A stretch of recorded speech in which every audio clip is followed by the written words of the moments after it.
Although actually, one of the things I was surprised about is, and on a super nerdy note, was that they didn't have any of the B wings. And if you know, I mean, the B wings, they were these those are the really depending on what angle you were looking at them from, they were the ones from Return of the Jedi at the final battle scene, where they're these super tall or super long fighter ships that were just weird looking. And I've read some things where they're actually one of the most powerful fighters in all of the Star Wars universe. I was surprised they didn't have those in there, but I don't know. Maybe they just thought they looked too weird, uh, even though in some ways they look like they might be more aerodynamic than an X-wing. Even though they're flying in space, still they fly in an atmosphere sometimes. But I was surprised they didn't have them in there. Well, one of the weirdest things about the movie is that George Lucas doesn't seem to be connected with it at all, and maybe that's a good thing, maybe that's a bad thing. But I mean, I remember the South Park guys talking about it, and they said they were all mad at first when they found out that Disney bought it, and then they thought, well, you know what, the prequels are so bad that it's not like it could get any worse. And and what's weird is, you watch some of the interviews, where people ask George Lucas about, why he sold it, and he's just like, I'm just tired of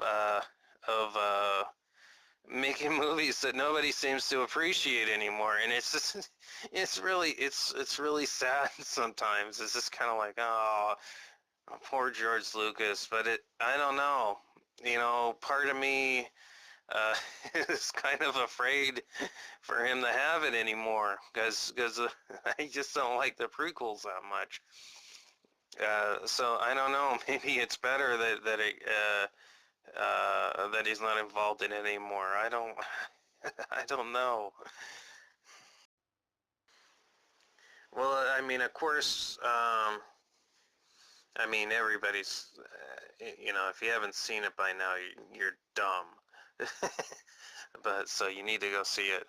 But of course, Han Solo dies in it, and I remember hearing rumors, that a main character was gonna die, maybe Han Solo, and was gonna die in it before it came out, and I remember thinking, oh, that's just so stupid, you know. I mean, why just let Han Solo retire? He can go live somewhere else. Why do they have to get all dark like that? But at the same time, I mean, when it happened, it seemed to make a lot of sense, and I think what's really good about it is, I mean, Kylo Ren. I'm really starting to like Kylo Ren as a villain. Uh, you know, so far. I mean, one of the greatest scenes where, uh, somebody's delivering bad news to him, and Kylo Ren just erupts and just starts uh, just smashing everything with his lightsaber. It reminds me of the scene in Citizen Kane, where Kane is just ransacking his room because he's just mad. He said this is with a lightsaber, so he's just demolishing all these things with a lightsaber. And of course, the guy reporting the bad news to him stops, and then Kylo Ren just says, "Did you have anything else to report?" Which is just one of the funniest things, and just speaks to tyrannical leaders.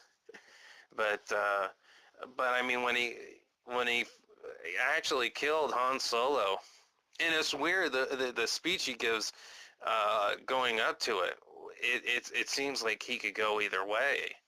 And maybe he's not gonna kill Han Solo. Uh, maybe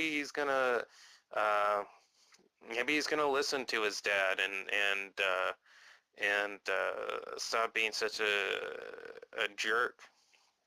And then all of a sudden he just stabs him, and it's just like it just cements him completely as just a horrible, horrible bad guy.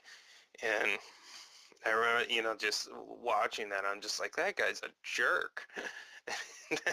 So maybe it's better that they killed Han Solo. It makes a villain more villainous, which is good. It's drama.